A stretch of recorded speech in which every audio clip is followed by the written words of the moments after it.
Have you ever noticed how quiet they've become? The elderly in our lives, parents, grandparents, old neighbors, they don't speak as much these days. But if you look closely, you'll see. Behind their silence is a storm of thoughts, memories, and quiet longings. They don't ask for much. Yet within them lives a world of emotions that we often overlook. What do they really feel? What do they wish we understood before it's too late? In this journey, we'll explore 7 things you should know about the psychology of the elderly. Not just to understand them better, but to love them more deeply before the moment passes quietly by. Before we begin, if you believe in the beauty of lifelong wisdom, please subscribe and join our growing community. 1. The elderly often feel lonely, even while living among family. There is a quiet yet common paradox. Many elderly people live surrounded by children and grandchildren, in a home filled with laughter and conversation, yet still they feel lonely. Loneliness in old age doesn't come from a lack of people nearby. It comes from the absence of true connection. The young are used to living in noise, fast conversations, quick replies, fleeting interactions, but the elderly dwell in silence. They feel through glances, through the pauses between words, through half-hearted nods and hurried looks, and from these subtle cues, they begin to understand. They are slowly being left behind. As we grow older, we don't simply need physical presence. We long to be truly seen, truly felt. A dinner table might be full, but if everyone is glued to their phones, to an elderly person, it feels no different than eating alone. They don't complain, they don't point fingers, but every time they are interrupted mid-sentence, every time they tell a story no one listens to, every time they ask a question and receive a blunt reply, a small wound is quietly formed inside them, and with each passing day, these small wounds slowly grow into a heavy feeling.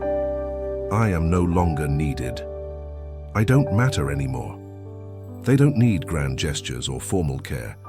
What they long for is something profoundly simple, someone to sit beside them and listen, a pair of eyes that truly see them, a gentle hand that doesn't rush. Sadly, as the elderly crave closeness more than ever, the young become increasingly busy with the outside world, and this distance creates a silent void, a deep loneliness within the very home they all share. Not everyone grows old feeling lonely, but everyone needs to be understood in order not to feel alone. So begin there, sit beside them, not out of duty, but out of love. Put the phone down. Look at them, really look. Then softly ask, "Mom, are you feeling tired today?" Just that, and it may ease a lonely heart, if only a little. They are sensitive to being forgotten, even the smallest things. With age, the heart becomes softer but also more fragile. What once could be brushed off with a laugh in youth now lingers longer, cuts deeper. For the elderly, being forgotten, even unintentionally, feels like fading from the world, piece by piece. You might forget to say good morning. You might miss their birthday or fail to notice they skipped a meal. You might promise to call and then get busy with life. To you, it's a small slip, but to them it can feel like confirmation. I no longer matter. What hurts isn't just the act of being forgotten, but what it symbolizes, the sense that their presence is becoming more invisible each day. At this stage in life, they are no longer looking for grand gestures. They've seen enough of the world to know what truly matters. What they crave is sincerity in small things, a remembered story, a gentle reminder that someone still notices, still listens, still cares. When we forget the little details, how they like their tea, the name of their childhood friend, or the old song that makes them smile, we're not just forgetting facts, we're forgetting pieces of who they are, and often they won't say a word about it. They won't ask for attention, or for their names to be etched into our calendars. Instead, they'll quietly retreat a little more into themselves, convinced that silence is easier than disappointment. But deep down, they hope. They hope we'll remember. They hope we'll pause in our whirlwind days and see them.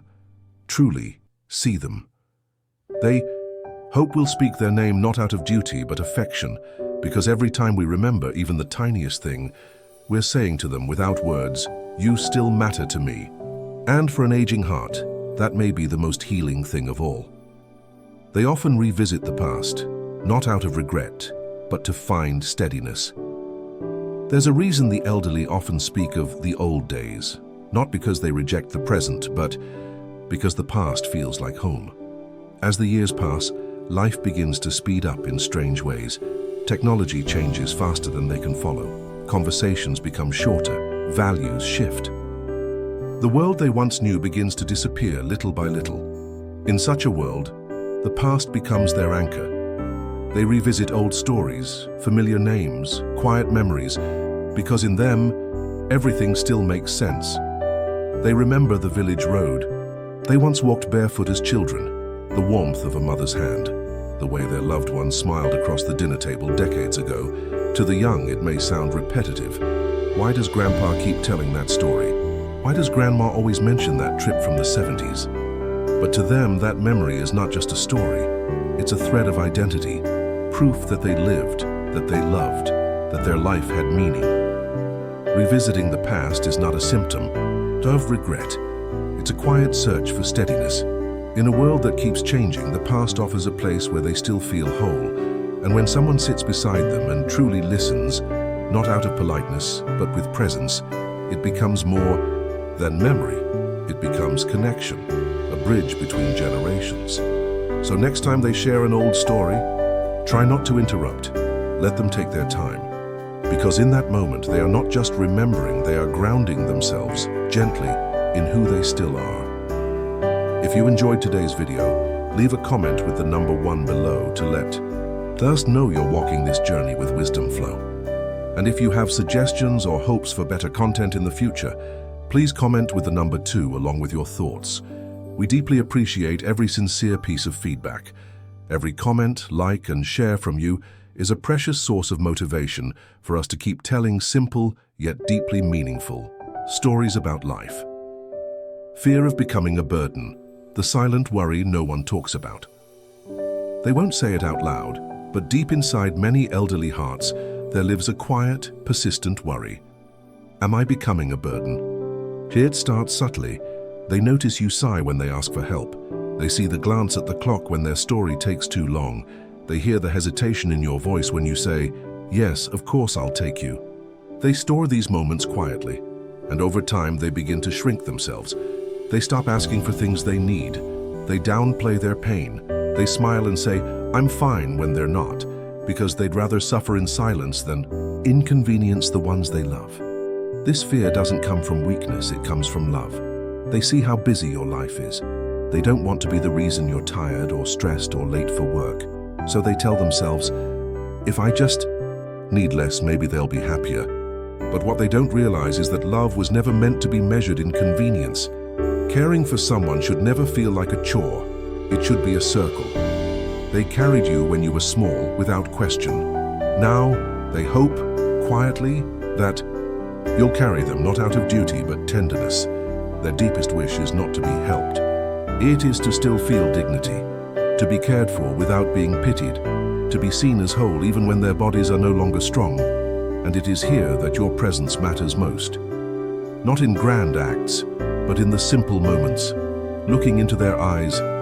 When you speak, letting them take a little longer, asking gently, "Would you like help?" instead of assuming they need it. Because when someone is afraid of being a burden, what they need most is reassurance that they are still a blessing. 5. They need to be heard, not just advised. In a world that moves fast, advice has become the default response to everything. We listen just long enough to respond, to fix, to offer solutions. But for the elderly, this kind of listening often misses what they truly need. They don't always speak to be corrected, they speak to be heard. When an older person shares a worry, a memory, a fear, or even just a passing comment, it's not always a call for answers. Sometimes it's simply a reaching out, a quiet request for connection. Yet too often we interrupt with solutions. Don't think like that. You should do this instead. You're just overthinking. But in trying to solve, we sometimes silence, and in silencing, we distance ourselves from the very heart they're trying to open. The truth is, many elders carry emotions too deep for easy answers. They've lived long and they're not looking for someone to tell them what to do. What they long for instead is someone to walk beside them as they sort through the echoes of their own thoughts. To be heard, truly heard, is to feel seen. It's to feel I still matter. It's to sit across from someone who isn't rushing the moment, who isn't waiting to speak but is fully present, with eyes, ears, and heart. This kind of listening heals more than any advice ever could. So next time they speak, try not to jump in. Let the silence breathe. Let their words unfold slowly. And instead of offering answers, try offering presence. A soft nod, a gentle, I hear you. A quiet space where they can just be. Because what the elderly need most isn't always direction.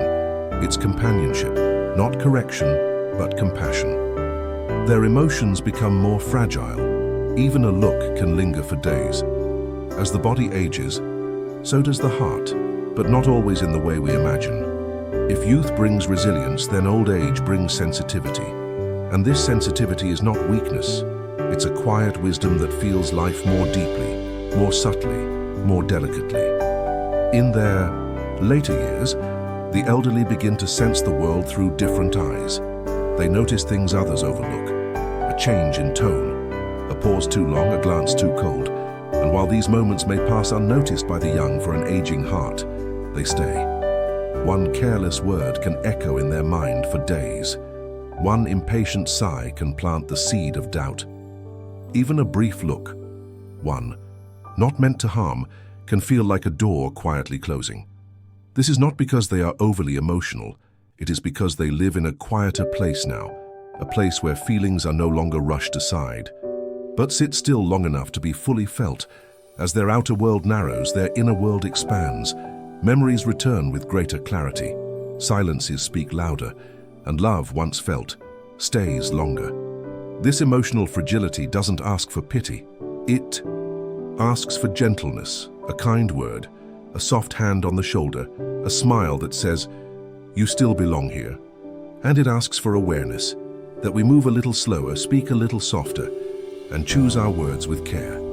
Because in a time of life where so much feels uncertain, the way we treat them becomes a mirror of how they see themselves. Be kind, even when you're busy. Be warm, even when you're tired. Because while we may forget our brief impatience, they may remember it for a long, quiet while. But the same is true for love.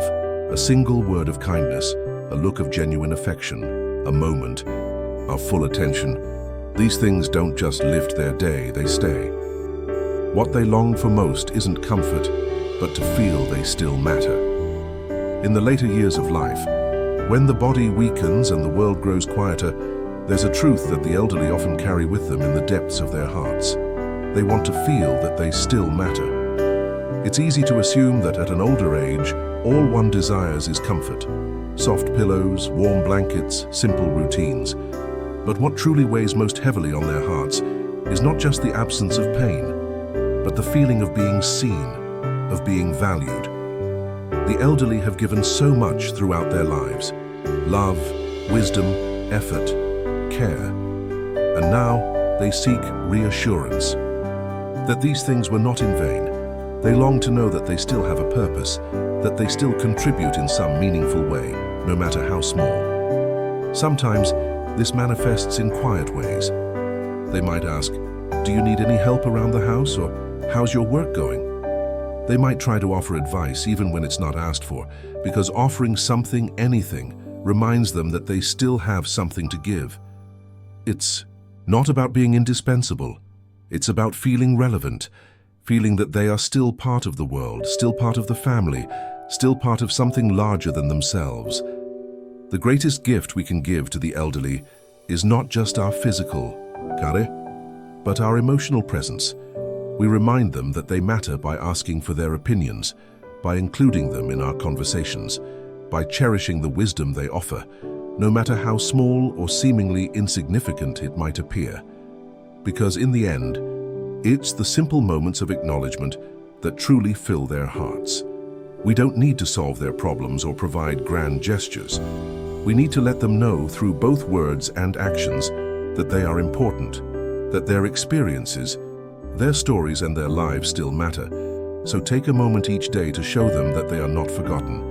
Ask them how they're feeling, share a laugh, give them a hug, and most importantly, tell them, "You matter to me." For in those simple words lies the most profound comfort of all. As time passes, we often find ourselves racing through life, caught up in the busy rhythm of the present.